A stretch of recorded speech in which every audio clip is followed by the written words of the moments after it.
어떤 집안에서 태어났는가를 좀 중요하게 생각을 하죠. 왜냐하면 그 집안이 어떤가, 혹은 그 아버지가, 그 부모님이 어떤가에 따라서 그 아이가 누릴 수 있는 것들이 다르기 때문입니다. 재물이 많은 집안에 태어난 아이는 태어날 때부터 부족함 없이, 돈 걱정 없이 그렇게 살아가고요. 권세 있는 집안에 태어난 아이는 어릴 때부터 사람들의 섬김과 존경을 받으면서 자라죠.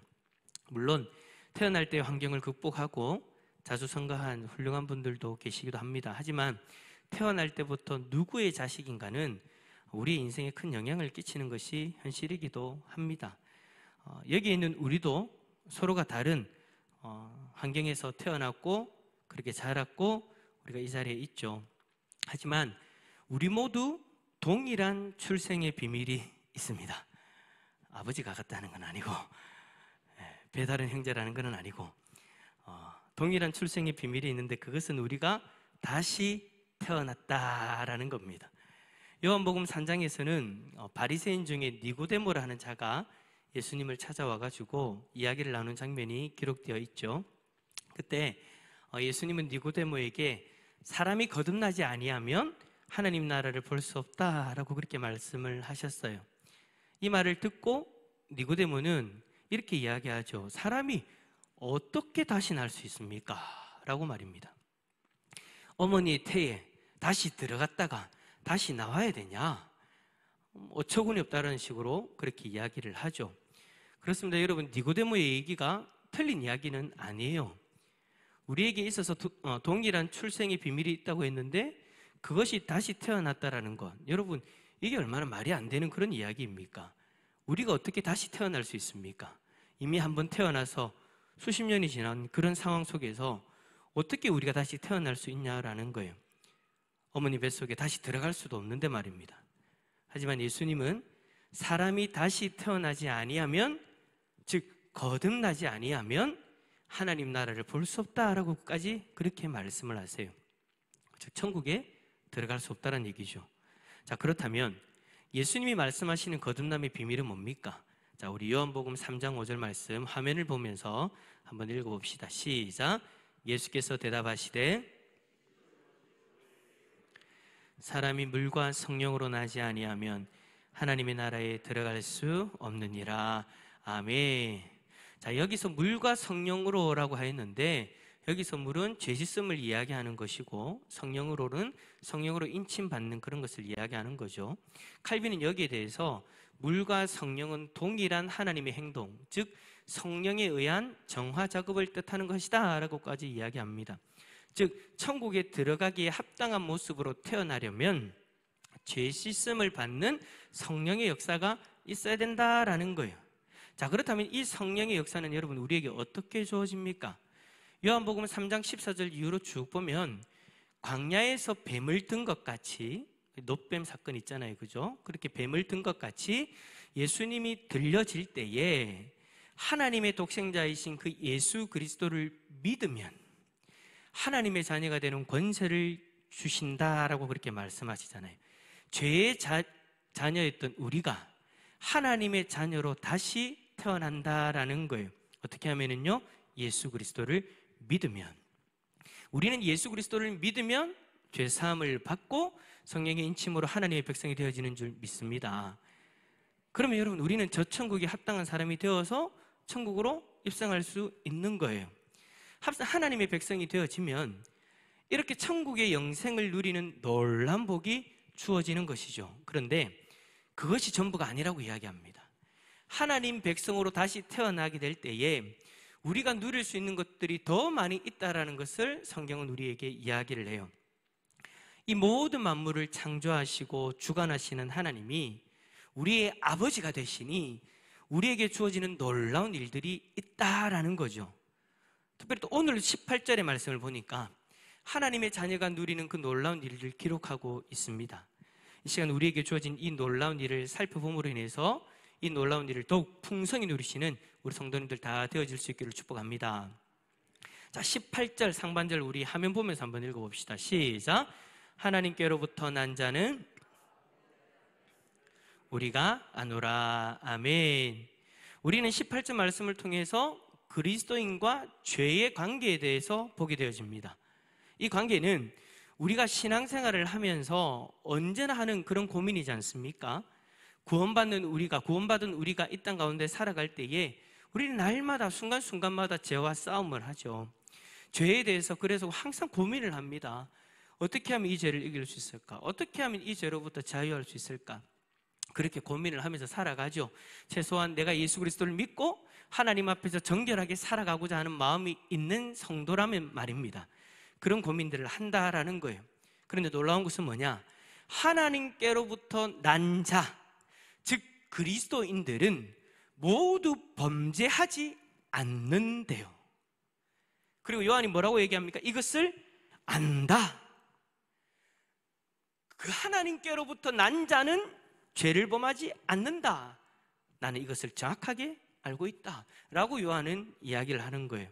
참, 그런데 이 말씀을 우리가 대하면서 참 많이 부담스럽고 또 마음이 불편하기까지 합니다.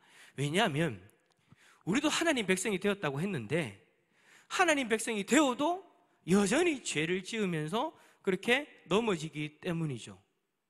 그래서 도대체 이 본문이 무엇을 말하는 건가 난감함을 경험하게 됩니다. 이 본문의 말씀은 완전주의를 주장하는 사람들이 너무나도 좋아하는 말씀이에요. 완전주의가 뭐냐? 예수님을 믿고 하나님의 백성이 되었다면 자신에게 있는 죄를 다 죽이고 완전히 의로운 모습으로 살아갈 수 있다라고 이야기하는 사람들이에요. 우리나라 같은 경우에는 이단 중에 만민중앙교회, 그런 교회와 같이 죄 죽은 교리를 믿고 설교하는 이들이죠. 그러니까 예수 그리스도를 믿으면 우리 안에 있는 모든 죄를 다 죽일 수 있다라는 거예요. 완전한 의를 누릴 수 있다라는 거예요. 완전한 의로운 모습으로 살아갈 수 있다라는 것을 이야기하는 거죠. 그러니까 이 완전주의 모든 교리들은 이러한 구절과 비슷한 내용이 있는 것들을 말씀을 기초문으로 삼아가지고 이야기를 합니다. 그 중에 하나가 또 3장 9절이에요. 히브리서 3장 9절 한번 화면 보면서 읽어봅시다. 시작. 하나님께로부터 난 자마다 이는 하나님의 씨가 그의 속에 거하며 그도 범죄하지 못하는 것은 하나님께로부터 났음이라. 아멘. 이 본문은 오랜 세월 동안 완전주의자들을 주장하는 사람들의 제목 역할을 해왔습니다. 그렇기 때문에 오늘 본문과 같은 이러한 구절은 우리가 그냥 보고 그렇구나 하고 넘어가서는 안 돼요. 왜냐하면 이 말씀을 잘못 오해하면 그릇된 신앙관으로 빠질 수 있기 때문인 거죠. 그렇다면 우리는 이 구절들이 도대체 어떤 의미로 기록된 것인가를 자세히 살펴볼 필요가 있습니다. 특히 히브리서 전체의 문맥 속에서 어떤 의미가 있는지를 봐야 되는 거죠. 이렇게 히브리서의 말씀을 보면 3장 9절과 그리고 오늘 본문 5장 18절은 하나님께로부터 난 자마다 죄를 지을 수 없다라는 그런 의미가 될 수 없습니다. 어떻게 보면은요, 히브리서 전체를 보면, 그러니까 한 구절만 가지고 와서 이야기를 하면 뭐라고 이야기를 못해요. 그러나 우리는 성경을 그렇게 볼 수 없잖아요. 한 구절 한 구절만 가지고 와가지고 자기 주장을 하는 대표적인 이단이 어디예요? 신시입니다. 신시. 그렇죠. 신천지가 주로 그렇게 하잖아요. 한 구절만 가지고 와서 자기들이 이야기하고 싶은 것을 다 조리 있게 이야기하고 싶어가지고 성경 곳곳에서 한 구절씩 가져와요. 근데 그 문맥 속에서는 그런 뜻이 아닌데도 불구하고 문자적으로 그냥 그걸 들고 와서 그대로 그냥 문자적으로만 해석을 해버리는 거죠. 그러면 문제가 된다라는 거. 오늘 본문 말씀도 히브리서 전체 구조 속에서 이 본문을 해석하면 완전주의자들이 이야기하는 것처럼 그렇게 해석할 수 없다라는 거예요. 딱 떼어가지고 독립적으로 본다면 얼마든지 완전주의자들이 이야기하는 것처럼 해석할 수 있겠지만 히브리서 전체를 보면 이것이 아니다라는 것을 우리는 알게 되죠. 만약 여러분 하나님의 거룩한 자녀가, 거듭난 하나님의 자녀가 죄를 지을 수 없다면 오늘 본문 앞선 구절인 16절과 17절에서 죄에 빠진 형제를 위해 기도하라라고 여러분 요한이 건면할 수 있겠습니까? 희한하죠? 16절과 17절에서는 죄 지은 형제가 있으면 그 죄 지은 형제를 위해서 기도하래요. 근데 18절에 뭐라고 얘기하는 거예요? 하나님께로부터 난 자마다 죄를 지을 수 없다라고 이야기하니 이게 여러분 문맥이 의미가 같은 것처럼 느껴집니까? 서로 충돌하는 것처럼 느껴집니까? 서로 다른 이야기처럼 느껴지죠. 앞에서는 형제가 죄를 지을 수 있대요. 죄를 지을 수 있으니까 기도해 주라는 거예요. 그런데 18절에 와서는 죄를 지을 수 없다라고 이야기하는 거예요. 그러니까 성경을 한 구절만 그렇게 딱 들고 와가지고 이야기하면 문제가 생긴단 말이에요. 그러면 이 문맥 속에서 도대체 요한은 무엇을 이야기하고 싶냐? 우리는 그걸 봐야 되는 거죠. 그리스도인들이 죄를 짓지 않는다면 죄에 빠진 형제를 위해 기도하라는 권면이 필요하지 않다라는 거죠. 자, 여러분, 죄를 지을 수 없다와 죄를 짓지 않을 수 없다의 차이가 뭘까요? 죄를 지을 수 없다와 죄를 짓지 않을 수 없다. 이것은 그리스도인이 죄를 짓는 일이 불가능하다는 뜻과 그가 죄를 범하지 않는 것이 가능하다라는 것을 가능하다는 뜻을 가지고 있는 거죠. 그러니까 이 부분에 대해서 로이드 존슨 목사님이 이렇게 이야기합니다. 요한이 말하고자 한 것은 하나님께로서 난 자라면 누구나 계속적으로 죄를 짓지 않는다는 것이다. 요한 1서의 말씀들을 전체 문맥상에서 쭉 보면서 요한이 한 가지를 이야기하고 싶었는데 그 이야기하고 싶었던 게 뭐냐? 바로 이거다라는 거예요. 하나님께로부터 난 자라면 계속적으로 죄의 자리에 머물면서 죄를 계속해서 지을 수 없다라는 거예요. 그 모습이 우리는 언제의 모습이었어요? 예수 그리스도를 믿기 전에, 하나님 백성 되기 전에 죄를 지으면서 계속 지었잖아요. 계속해서 죄 가운데 거했잖아요. 우리가 그렇게 이야기할 수 있는 근거가 뭡니까? 여러분, 죄가 뭐예요? 죄의 근본적인 의미가 뭐예요? 사람을 때리고 욕하고 하는 거는 여러분 그 죄로부터 파생되어진 모습인 거예요. 가장 근본적인 죄가 뭐예요? 하나님을 떠나 하나님과 같이 되고자 하는 그 교만함. 그것이 우리에게 죄잖아요. 하나님으로부터 떠나 있는 죄에 속한 백성들이 그곳에 계속 있으면서 뭘 하느냐? 계속해서 하나님을 떠나 하나님을 무시하고 하나님과 같이 되고자 하는 그러한 죄를 지으며 살아간다라는 거예요. 하나님께로부터 난 자는 이 죄를 멈춘다라는 것이죠. 요한은 지금 죄를 짓는 행위에 관심을 두고 18절을 말하는 것이 아니라 상태를 두고 이야기하는 거예요. 무슨 말이냐? 우리가 지금 죄 가운데 머물고 있는 사람이냐? 아니면 하나님 백성으로서 의로운 자리에 서 있는 사람이냐? 이 상태를 두고 이야기하는 거예요. 그러니까 이곳에 죄 가운데 머물고 있는 자는 계속해서 하나님을 떠나 하나님과 같이 되고자 하나님이 싫어하시는 그 일들을 하면서 살아가지만 이 자리에 있는 하나님의 백성이 있는 사람들은, 이 상태로 옮겨진 사람들은 한 번씩 넘어지고 실수할 수는 있어도 그것을 뭐 한다고요? 멈출 수 있다라는 거예요. 할렐루야.